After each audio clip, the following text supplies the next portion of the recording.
All right, so we'll just begin now just to keep on time, but this webinar will be recorded for everyone else if they need it. So hi, my name is Janet Doan. I'm with KGI Admissions. I'm the outreach coordinator here at Keck Graduate Institute.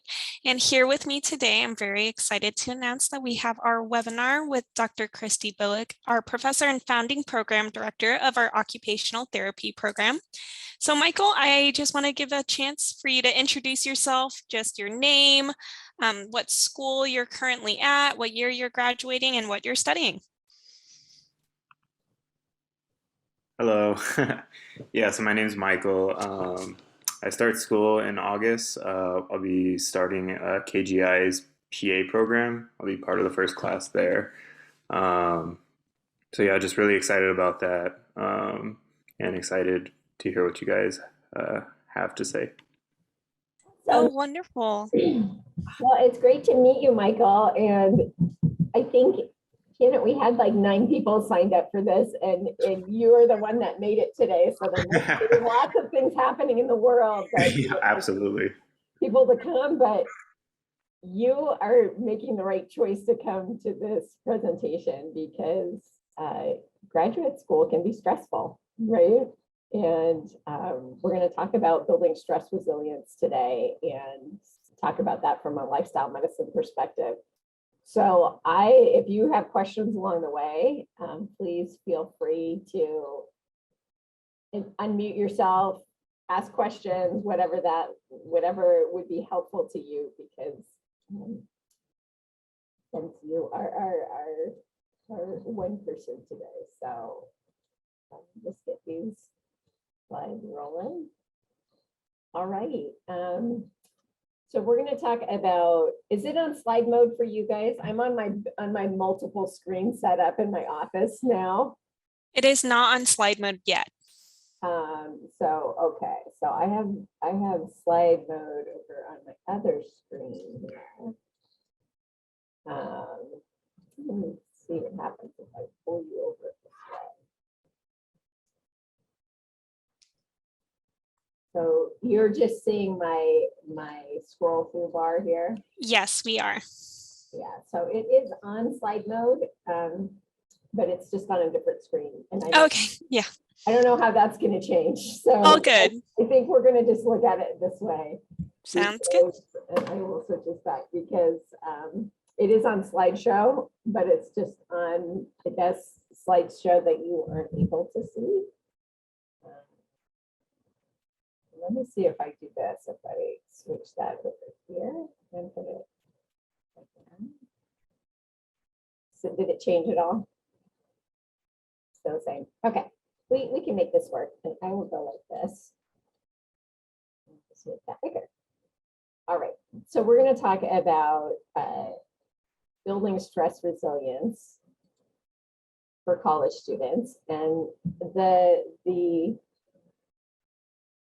objectives that we have is to talk about the stress response cycle and how we can use that kind of knowledge of how stress works to help in building stress resilience, explore strategies to build stress resilience in daily life. We're going to be coming from a lifestyle medicine perspective, and then talk about the importance of setting goals and creating a plan to build stress resilience. So I don't know if you've ever heard of lifestyle medicine before, but lifestyle medicine is a kind of growing field of lots of different health professionals that have really embraced the idea that really our healthcare system right now is one of disease care, not of healthcare. And 80% of the reasons that people come to see a physician or seek primary care are for preventable causes. So lifestyle medicine is defined as being ways to use evidence-based lifestyle approaches to treat and sometimes even reverse and prevent chronic disease, lifestyle-related chronic diseases. So the 6 pillars of lifestyle medicine are nutrition, physical activity, stress management, social connection, sleep, and the avoidance of risky substances. And so these are the areas of our lives that we all need to be thinking about. How are we caring for ourselves in these ways? Because this is what's going to help us maximize our health and well-being over time. And being in graduate school can be kind of an unhealthy experience for some people, unfortunately. And so having these pillars in mind and just thinking about how you might be moving into this experience can be helpful. So here's the question: is stress bad for you? And the answer is, Janet, you're saying yes, it is. That's a message that we hear a lot, right? I don't have my slideshow going, so usually it fades in no and yes at the same time, right? So the answer is both. Like we need stress. There's a lot of things that ways that stress can be advantageous to us, but we also know that it can be bad for us. So when we're thinking about stress, here's just kind of defining some of the things and how we can frame this. So stressors are these external things in our lives, right? Those events, activities, conditions that are causing some strain and can trigger stress. So stress is something that happens inside of us, right? So I think it's really helpful to have it in mind that stress is not just this automatic thing that happens to us, but it is really our response to the stressors that we have. And a really helpful definition of stress that I like is that stress is the gap between those demands in our lives, those stressors, and the capacity that we hold within us, right? So that place in between, when there's too much space between demand and capacity, that's when we experience stress. So stress resilience then is this idea that we are able to meet those challenges in our lives, that we are able to make adaptations in our lives without having this damaging physiological impact on our bodies. So we all go through lots of different experiences in daily life, you know, sometimes more extreme, sometimes it can be those smaller stressors that cumulatively build up, like that growing inbox of emails that have gone unanswered, that sort of thing. But when we are resilient and able to make adaptations to this buildup of stressors in our lives, it's that ability to then bounce back and really just keep going and keep ourselves healthy. So what are some of those negative functions of stress? What we know is that it can really make us feel anxious. It can ramp up those feelings of worry that we have.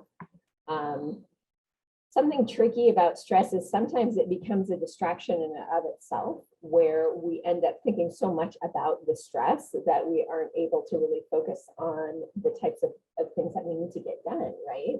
Muscle tension, I don't know about you all, but I'm one that tends to carry stress in my shoulders, and I can end up with headaches from that. So it can create tension in our bodies. And then we know that it can lead to burnout and can make us sick, right? So this is what some of that sickness can look like then. So it can lead us to have headaches, have ulcers. One of the really problematic things is it can cause insomnia. And when we're thinking about our pillars of lifestyle medicine, sleep is one of the most important ones. And so when stress starts to impact your ability to sleep, it's really, really problematic.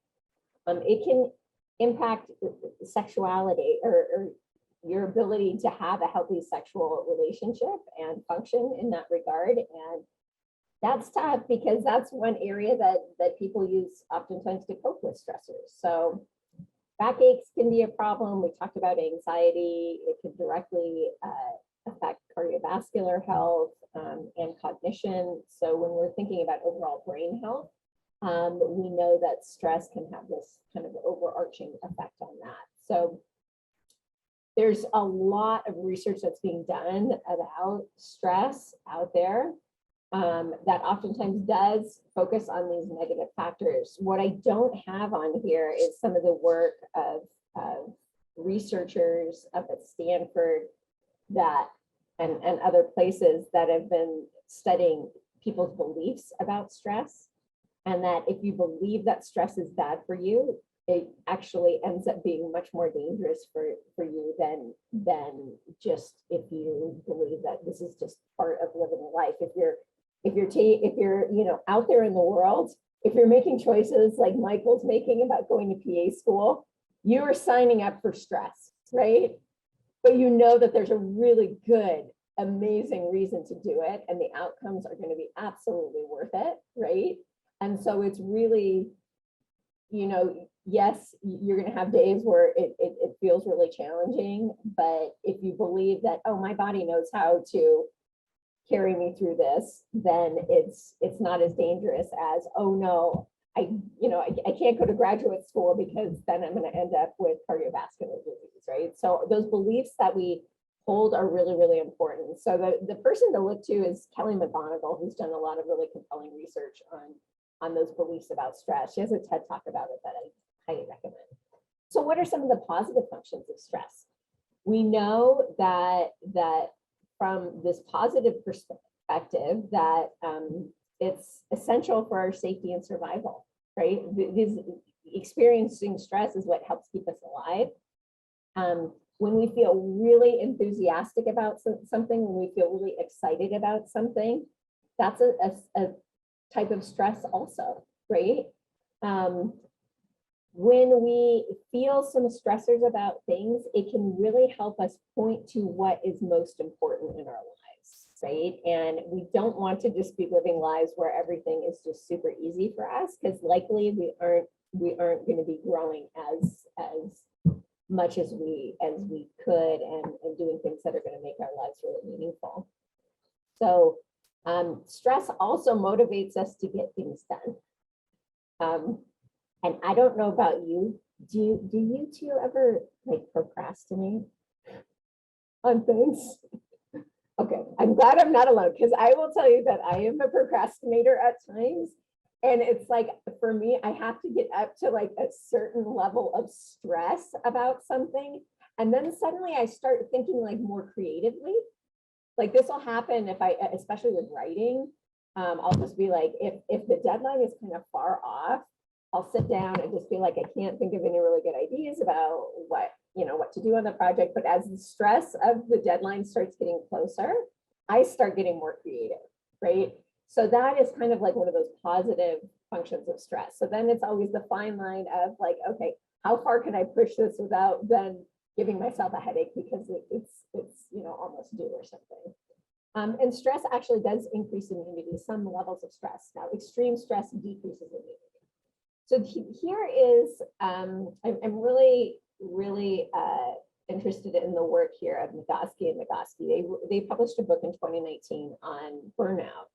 And their theory about the stress cycle is something that's really resonated with me. It's evidence-based and makes a lot of sense for how kind of I've been thinking about stress management and resilience through the years. So here's the idea.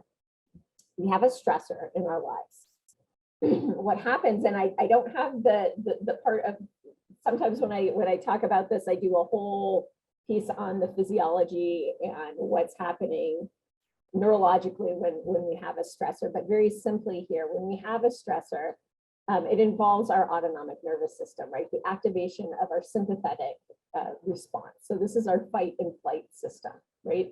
So stressor comes along, our brain starts to activate and says, okay, we need to respond to this stressor. It increases our levels of stress hormones, right? And our experience of acute stress versus chronic stress is different. So when we have an acute stressor, we really think purely about the sympathetic response. When we think about chronic stressors, we have the HPA axis that gets activated, right? And so when we have these prolonged stressors, we have this longer activation of cortisol levels that rise in our bodies. And many of us are living in this prolonged state of a chronic stress response. So what this idea says is that we need to think about stress actually as a cycle, where we have that sympathetic response. We might even have some of that HPA access response, but what our job is to try to do some activity that will kick in the parasympathetic nervous system, which is your rest and digest state. This is your relaxation state. So we need to do an activity to activate that parasympathetic state. So we are back to feeling relaxed. So the next time a stressor comes along, we're not coming at it from already at this activated state, right? So basically everything I'm going to talk about today after this, keep this in mind of, oh, these are activities, these are things that can be done to help us return to that parasympathetic state, okay? So what we need to do is to complete the stress cycle, okay? So let's think a little bit about what might be creating the stress cycle. So these are just some common stressors that you might be experiencing as students. And when you look at this list, does this resonate? Yeah, I see some nodding heads. Good. Yeah, there's definitely things on there like, you know, school is expensive. You have all the pressure from your classes. And when we have you in graduate school, you know, we are very focused on you having this big, you know, transformative experience. And you still have life on the outside of school also, which can bring a lot of additional stressors. So these are just from the literature, some of the common stressors that students experience. If we thought about life in 2022, I think we'd have a lot of, you know, we could add a lot more things to this list. So here's, and just thinking about how our brains work. Our brains have a really hard time with too much stress. It's hard for our brains to multitask all the time. And you know, the nature of life, just like as I was sitting here waiting for the presentation to start for my time to talk, and I have this in front of me. Do some of you have something like this, like within hands reach? Yeah, I see you, Michael. Yeah, it's right there, right? Yeah, Rosalind, I see that emoji, right? I call this my weapon of mass distraction, right? And I also call it my phone friend.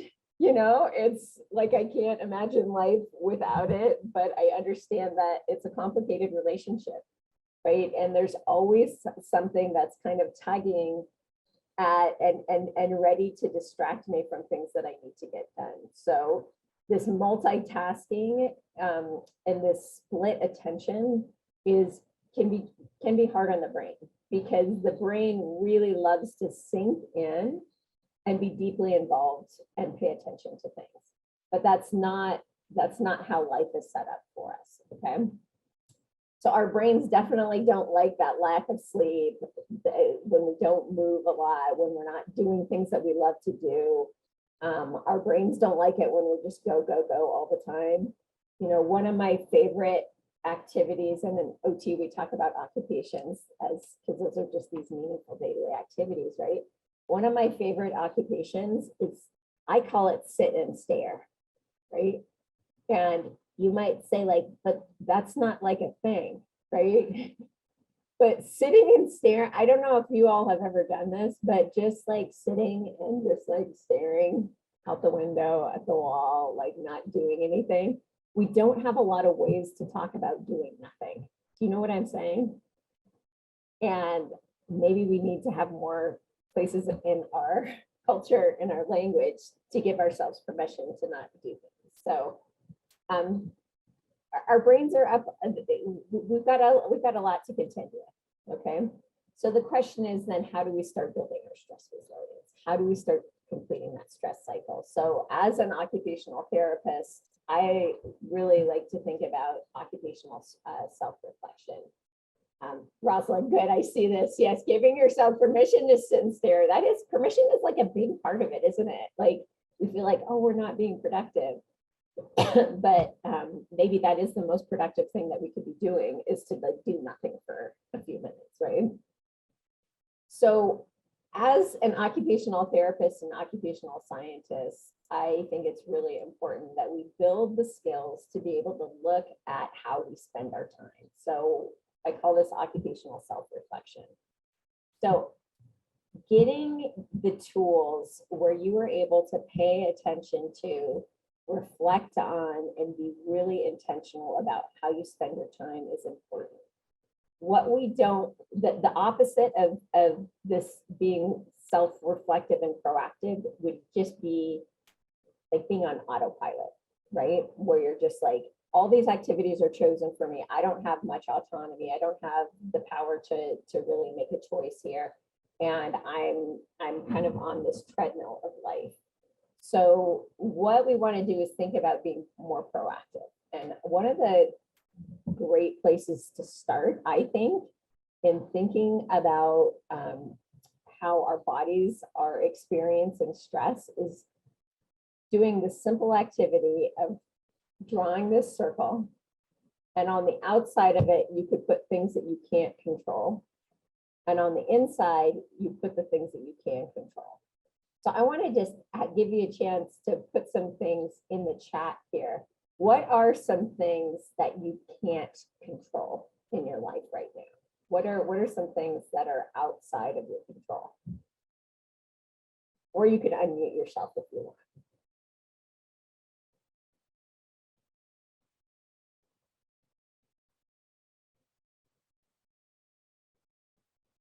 The weather, yes. I love that all of you are like the weather, but then we choose to live. I don't know where you all live, but I'm living in Los Angeles because I'm like, I want to make sure things don't get too crazy outside, right? So yeah, we can't control things like the weather. You know what we can't control? We can't control what's coming across on the news cycle, right? And all these, I don't know about you, but this last week hit me really, really hard. It was a very, very hard time in this country, and seeing these tragic events happening to people in Buffalo and in Uvalde, Texas. There's wars happening. So I can't control what's on the news, but what can I control in relationship to that? What could go in the I can control part?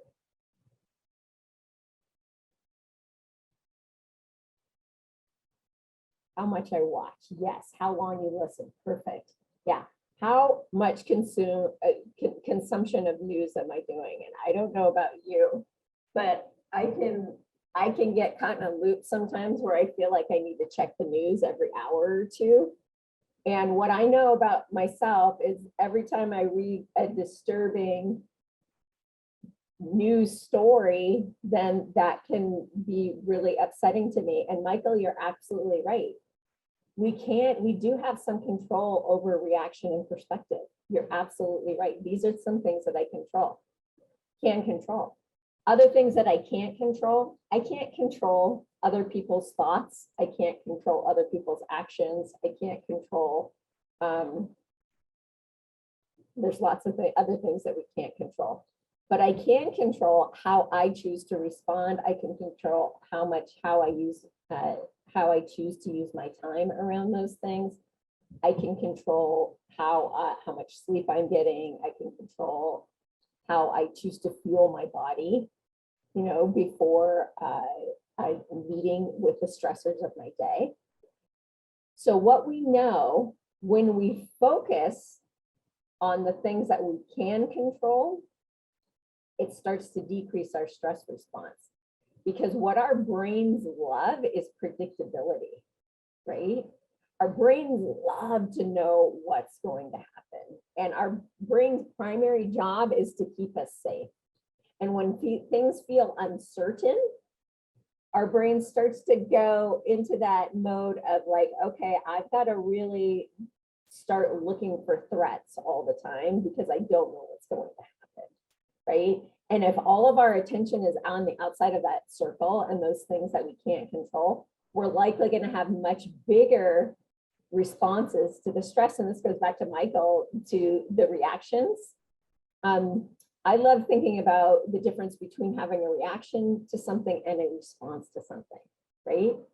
And when we are responsive to something, it means that I can look at it, I can have some objective experience with it. I can be like, okay, this is how I'm going to respond, versus a reaction is just like, I'm not controlling it, right? It's so we want to move it into these mindfully, being able to mindfully respond to things, because I'm living more inside that circle, right?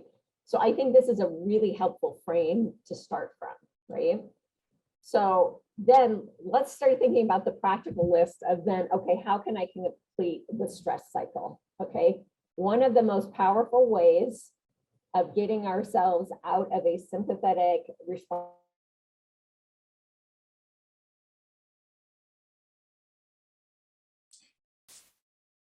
Oh no, it looks like she froze out for a bit. Let me. Or a chronic. So, what the literature. You have a question, Janet? Yeah, you froze out for a little bit. Could you repeat yourself? Just like the first 2 sentences before what you just said. Okay, so we want to think then about how we can complete the stress cycle, right? And how we get ourselves back into that kind of parasympathetic state. The number one thing on the list, and this comes out of a huge body of literature, of research, is to move your body. And what do we do? What are we all doing right now? Because we're all sitting down in front of computers, right? And this is the nature of life now. And so one of the best things that we can do is physical activity. And it doesn't have to be going to the gym. Going to the gym is amazing. And, having a formal workout is fantastic, but that's not always what we can do. But we want to be thinking about cumulative minutes of activity per week. And in the literature, and these are numbers that were pulled. I think they looked at like 8,000 studies on physical activity. And this is what is now agreed upon as being like the gold standard of how much physical activity should we be getting. So it's a minimum of 150 minutes of moderate intensity physical activity per week. And that range is between 150 to 300, or if you're doing really vigorous activity, it's just 75 minutes. So what's the difference? So if you're doing really mild activity, you can talk and you can sing while you do it. Moderate intensity physical activity means that you can talk while you're doing it, but you can't sing. And if you're doing vigorous activity, you cannot talk or sing while you're doing it. You're just huffing and puffing, and that's all you can do.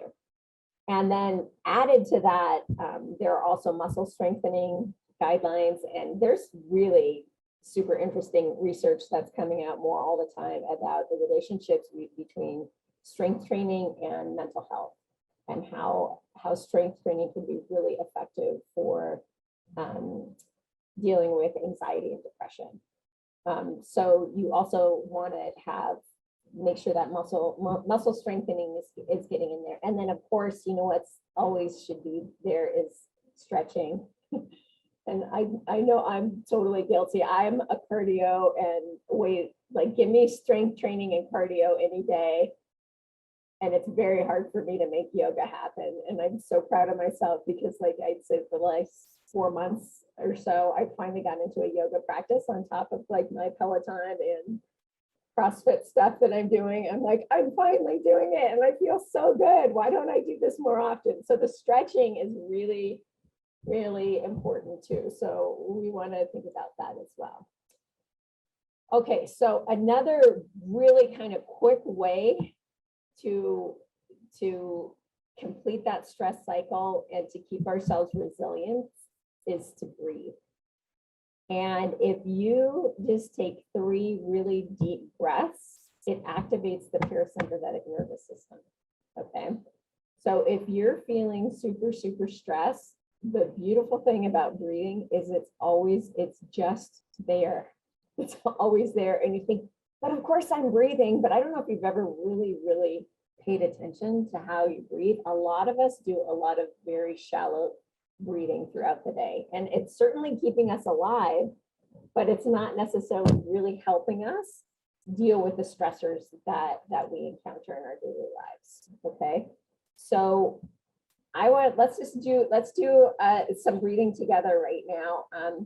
And let's do 4-7-8 breath for fun. I don't know if you all have done this before. There's lots of different ways you can breathe, but the 4-7-8 is, I learned from Dr. Andrew Weil's work, and he's an integrative medicine physician. So the idea here is that you inhale through your nose for 4 seconds, hold for 7 seconds, and exhale through your mouth for 8 seconds. Okay, so let's do this a couple times together. So inhale for 4, hold for 7, and exhale for 8.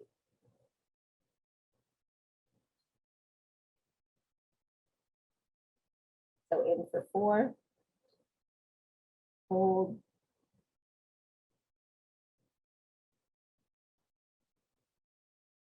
and exhale.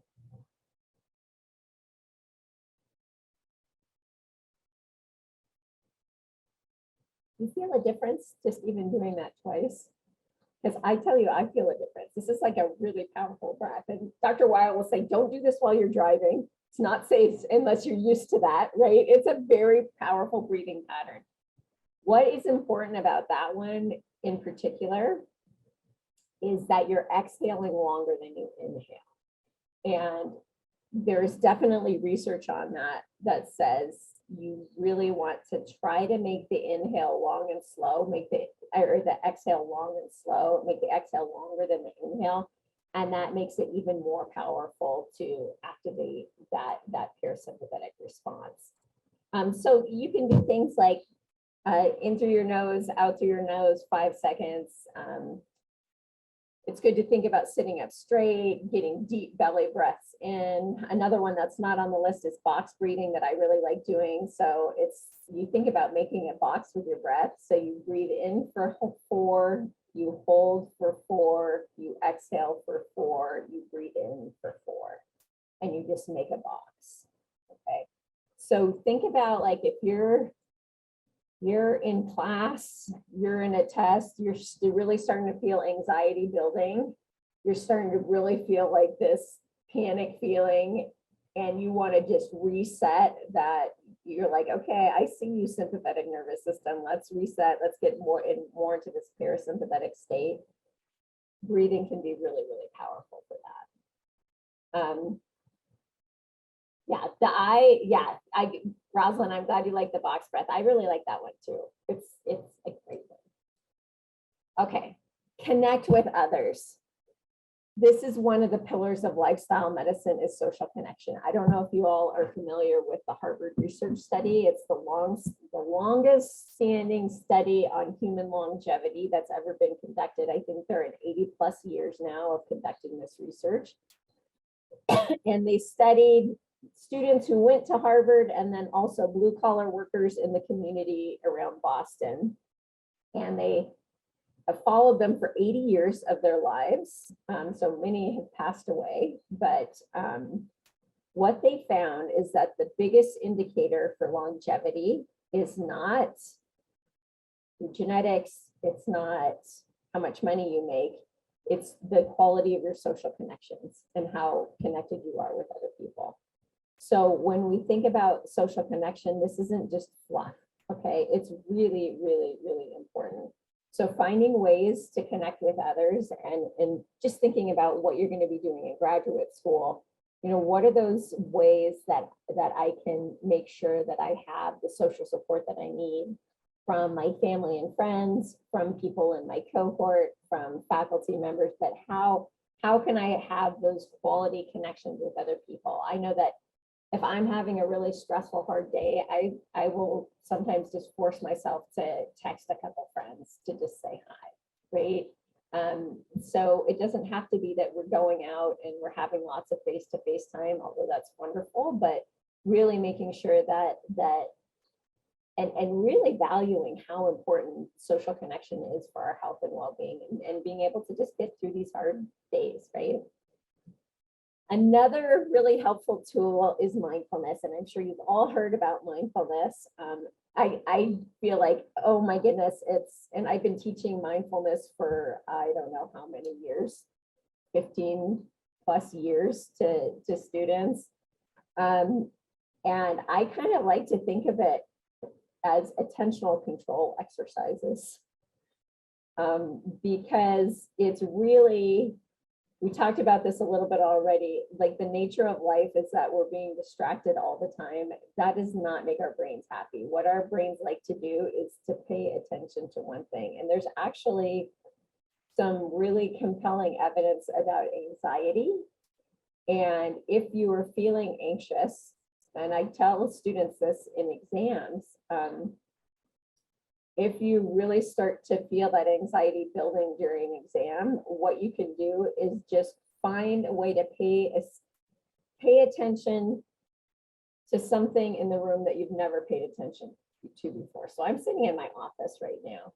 Like, I can tell you that I never look at the corner of my office here, and there's like a dark line that goes up to the ceiling, and then it meets these metal, like I have these metal things in the ceiling with like another kind of, I don't even know what you call the ceiling tiles there that are sitting in. I see that there's some paint on there, and I'm just paying attention to something. I like seeing you look around, right? Look around your environment.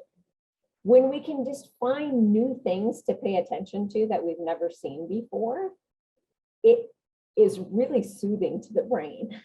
And one of the early mindfulness researchers who was publishing on mindfulness back in the 1980s defines mindfulness as just paying attention to new things. And you can do this when you're on a walk. Like, maybe you've never noticed cracks in the sidewalk or the way the shadows fall around you and things like that. So really just saying, I'm not going to be stuck in cycles of overthinking. So our brains love to ruminate, right? And we oftentimes are ruminating about the past. And when we ruminate about the past, do you know what that feeds? It feeds depression. It feeds depressive thoughts. When we ruminate about the future, those future ruminations are what feed anxiety.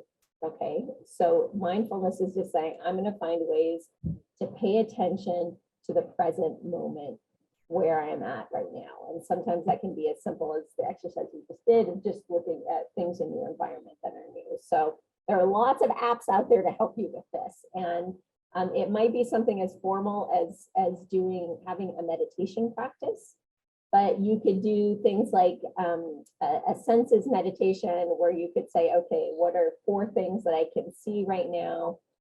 What are 3 things that I can smell right now? What are 2 things that I feel right now? What is 1 thing that I can smell right now? Then I say it, see, hear, feel, smell. Yeah. So getting ourselves into our senses, focusing on the breath is kind of a double whammy here, because we're getting the deep breathing in, but we're also focusing our attention. A very common meditation is doing a body scan, where we just go from our heads all the way down, all the parts of our bodies down to our feet, and we just bring attention to each part of the body there.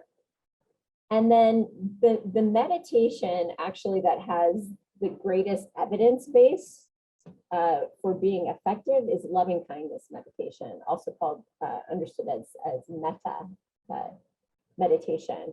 And this is the type of meditation that they've had the best benefit for people who are living with depression. And you can look this up. There's YouTube videos, it's in apps and everything, but this is just the idea is, as you're meditating, it's, may I be healthy, may I be happy, may I be healthy, may I be free from worry, may I be loved. Right? You can wish this on other people, you can wish this on yourself, but that is a loving kindness meditation. So really, really can be very effective. Okay, do activities that elicit positive emotions. So do you all like watching cat videos on YouTube? Do they make you laugh? Do you like looking at memes that are really silly? All of those things really matter and are helpful. Okay, anything that's going to make you feel some levity that's going to make you laugh. Do that, work that in. Don't see that as just being fluff in your day. Like, these are important things. It's important to have those little releases. And then you can do more formal things like having a gratitude practice, you know, where you really write down the things that you're grateful for each day. Those are other wonderful ways to elicit those positive emotions. Okay, worry in moderation. There's some research out there that says it can be helpful. Again, if your brain's primary job is threat detection, it can be really helpful to reward the brain and to say, okay, I know that you're worried about some things, but I'm going to give you focused time right now to do this. So maybe give yourself 10, 15 minutes, get a piece of paper, write down all the things that you're worried about, all the things that you're stressed about. What's great about writing things down is that it's giving biofeedback to the brain that the brain doesn't have to try to hold on to it. It understands that you recognize that these are things that are worrisome, and it's out and you can let it go. So worrying in moderation is totally something that's on the list. Another thing to help support our stress resilience is to eat well, to eat the healthy foods. This is what our sad American diet consists of for a lot of people.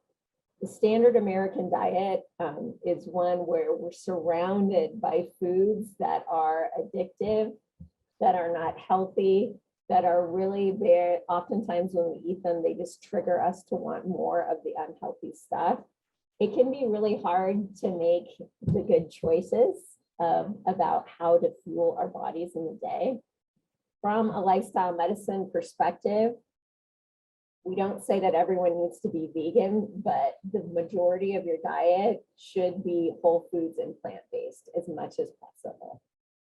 So, you know, you've heard about shopping on the outside of the grocery store and staying away from as many processed foods as you can, really thinking about getting vegetables, fruits, whole grains into your diet as much as possible. You can think about eating the rainbow. And that doesn't mean eating Skittles, right? It's like really getting all those colors of fruits and vegetables and grains into your diet.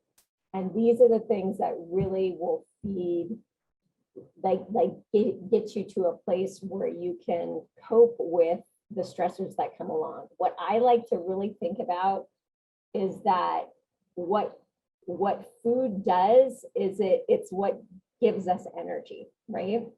And if we're eating in a way where we get these big spikes and drops in our energy, it's going to be much harder to be resilient when stressors face us, right? So things that spike, things like eating sugar, super salty, high-fat foods, limited proteins. So we want to be making sure that we're getting enough protein in there. I'm one that I'm skeptical of caffeine myself, and part of this is that I know that for me, caffeine does not fuel my body well because it gives me those big energy peaks and valleys. So what are ways that you can eat that are going to keep your energy at the most consistent level possible to be able to cope with the stressors that come along? And, you know, I've heard Dr. Willett from Harvard Medical School, he's one of the foremost experts in nutrition. I've heard him speak several times, and there is so much confusing research out there about how we should eat. And the lifestyle medicine folks that are coming from, you know, these esteemed institutions and are, you know, licensed healthcare providers, what we all keep coming back to is Michael Pollan, who's a journalist. He talks about you want to eat real food, mostly plants, and not too much. Like this is a great way to think about how you should be eating each day. And that's really going to help you with being able to be resilient to the stressors that come along. Okay, get enough sleep. We have to sleep. And I know that there are people out there who are like, I actually do great on 4 or 5 hours of sleep. Well, you might think you're doing great, but none of the recommendations in the research supports that. And if you look at this list, what this demonstrates is that throughout our lifespan, we need differing amounts of sleep. But when you look at the young adult, adults, and older adult categories here, where we're all at, you see that that number is never lower than 7 for recommended. Okay. 6 gets into that, maybe it's appropriate, but most of us are going to need at least 7 hours of sleep. And some of us need more like 8 or 9 hours of sleep. So it's totally worth it to do that self-reflection I was talking about, of figuring out how do I work best? Like, what is my number, right? There's some research out there that's saying sleep can actually be a big predictor of academic success and problems. This particular research study said that each additional day per week that a student experienced sleep problems raised the probability of dropping a course by 10% and lowered cumulative GPA. So we know that sleep directly impacts academic performance. So we have to all think about our sleep hygiene. We got to have a schedule, even on the weekends. And I know it's really fun to stay up super late and sleep in on the weekends, but it's not super great for our sleep, overall sleep wellness. So having that consistent schedule, and then what you start to see is that the pillars all start overlapping, right? So if we're exercising and we're eating well, we're likely going to be sleeping better. We got to be real careful of the blue light that comes from computers and all these screens that we use, and try not to use that before bedtime. Find those ways to wind down before bedtime. And remember that your beds are for sleeping and beds are for sex. If you're in bed and you're trying to do work or you're not sleeping, it's best to get out of bed until you're feeling tired and able to sleep. So, okay, that's sleep. So now I'm going to talk a little bit about getting organized. And I don't know about you, some of us, have you ever, like, some people can study for an exam in a really messy space, and some of us need to straighten everything up before we can start studying, right? So really think about how the organization of your space affects your ability to do the tasks that you need to get done. And this, of course, also applies to getting organized, of like keeping your calendar, making sure you're managing your time well, but also think about those physical spaces as well. Sticking to a routine as much as possible. This is where we start to put everything together. Like if you do really well, if you know that exercising in the morning really helps you throughout your day, try to consistently do that.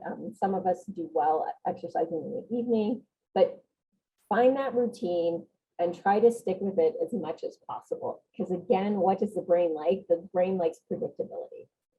And when we're making our daily lives predictable, that can just put our brains a little more at ease. So we're not jumping into that stress response and that stress cycle so quickly. Set goals and make plans. Okay, so I've given you a whole bunch of information here, right? So it's like, and you might be nodding your head like, oh yeah, that totally makes sense. I want to do these things. But the nature of being human is that we don't just learn information and then magically it translates into our lives. So Lori Santos is a professor at Yale who teaches a class on happiness, really popular class there. It was offered on Coursera. Lots of us took it during the pandemic. In that she and a colleague came up with this idea of the G.I. Joe fallacy. So in the G.I. Joe cartoons, at the end of the G.I. Joe cartoon, they would do a little like PSA educational thing about, the safety of crossing the street. And then they'd say, well, knowing is half the battle. And actually knowing is only about 10%, all right? You might know that you need 7 hours of sleep at least per night, but just knowing that isn't going to necessarily make you go to bed earlier so you get all the hours you need, right? You have to make a plan and practice it and set goals for yourselves and figure out how you're gonna implement these things. Yeah, Rosalind, I'm glad that's making sense. Yes, we got to do it. So maybe you all have heard of SMART goals before. I'm not presenting them here because they're more out there in the world. One that I want to introduce you to, maybe you haven't heard of before, are these are called WHOOP goals. And WHOOP goals are actually really well researched, and I've given the reference here to their website. There's lots of really wonderful research out there about the efficacy of this type of goal setting, because what's great about this is it works in the contingency plan. What happens when an obstacle comes up? And there's a wonderful WHOOP app out there for setting these goals, and you can track progress on it. So you think about what is your wish, and you can think about, of all the things that I've talked about, maybe there are a few things that have resonated with you, or one thing that's resonated with you of like, oh, that's the area in my life and my lifestyle that I could really work on to help, be more resilient. So my wish maybe is to get 150 minutes of movement in every week.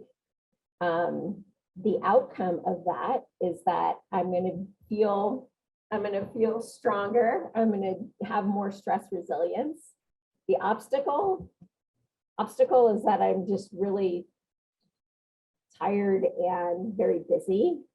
And then the plan is going to be that I'm going to get a workout partner, and we're going to make sure that we set up 3 times this week to exercise together. We're going to go to yoga class, we'll go to CrossFit, and we'll take a hike together, right? So that's going to be my plan. So you can set these WHOOP goals for yourself to help stay on track. It's good to focus on just one thing at a time.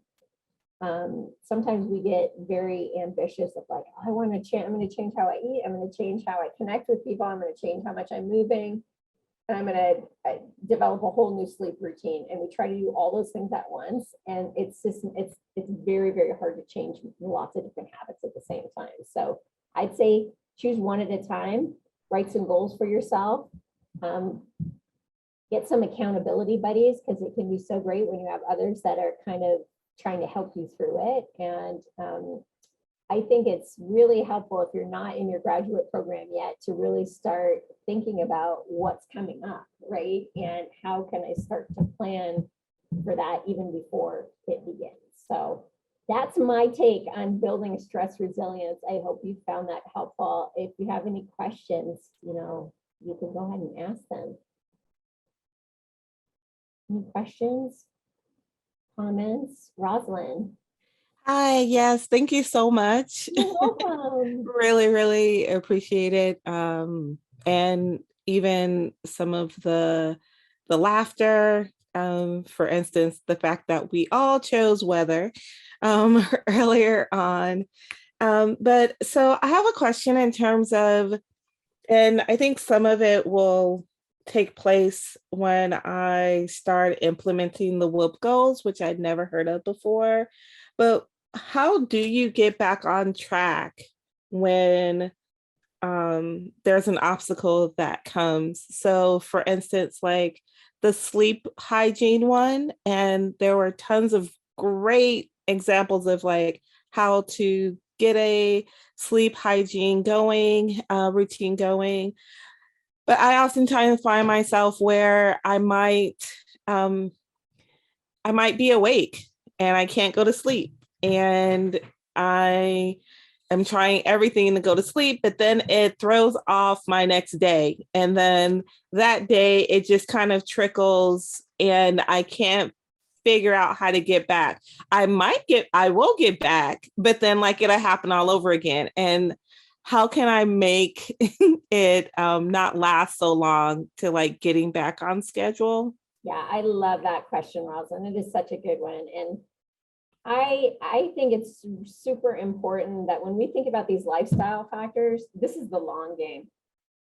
This is the long game. Every single day of our lives, we all opened our eyes this morning after sleeping. We're not even sleeping that well. I had a night last night, Rosalind, that maybe you and I could have chatted at 1:30 a.m., right? I was awake too, not sleeping well, going like, okay, what am I going to do now? but we open our eyes in the morning and then we're presented with all these choices. And I think it's really important when things have not gone the way that we want them to go, that we don't say, I'm screwing up, I can't do this, like, and then we give up, right? I think it's really important that we give ourselves a break and understand that it's always going to be negotiating of like trying to figure out what's going to work. That act of being reflective about what we do every day, that's a lifetime's work, because we go through these different phases of our lives as our bodies change, as we get new jobs, as we graduate from school, like it's going to constantly keep changing. And we need to just come to this work with a spirit of really giving ourselves a break. And when we have those times where we mess up, and, you know, I was totally committed to not eating sugar, and then went to my friend's house last night and had like 5 bites of pie. And I was like, why did I do that? After not eating sugar for like 3 weeks, right? So it's all about like just getting back on, right? So instead of having, you know, 6 days pass before we start getting back to trying those things of what might work to help us sleep better, that we only let 1 day pass. Does that make sense? Yes, it does. And I'll put that on with all the other things that that kind of fall to the wayside. Thank you. And Yes. it's hard when we're trying to do them all at once also. Do you know what I mean? And again, just really trying to focus in, coming to it with a really spirit of self-compassion. And but you know, also with the attitude that I'm not going to give up trying, right? Thank you. Yeah, it's that balance of things. I needed to hear that. Thanks so much. You're so welcome. You're so welcome. Well, Michael and Rosalind, it's been such a pleasure. And I just wish you the best in meeting the challenges of your days, and you too, Janet, since you're here listening to this. Like, this is, we're all in this together, man. And it's not an easy thing to live life, right? And to have big ambitions and to do things that are going to present us with these challenges. But one of the most rewarding things in your life is figuring out how to care for yourself, though, right? And get yourself to the place where you can just really optimally perform at everything that you can do. And that's where I think lifestyle medicine is so important, and really being proactive with our stress. So thanks for taking the time today to be here. Thank you all again. Thank you, Dr. Billock, for being here and giving us the presentation. It was really fun and wonderful. I hope you guys were able to get something out of it, maybe take a little bit of stress out of your lives. And if you have any questions, please feel free to reach out to me. And I wish you all the best, and I hope you have a wonderful rest of your day. All right. Thank Take care, you. everyone. Bye. Bye. Bye.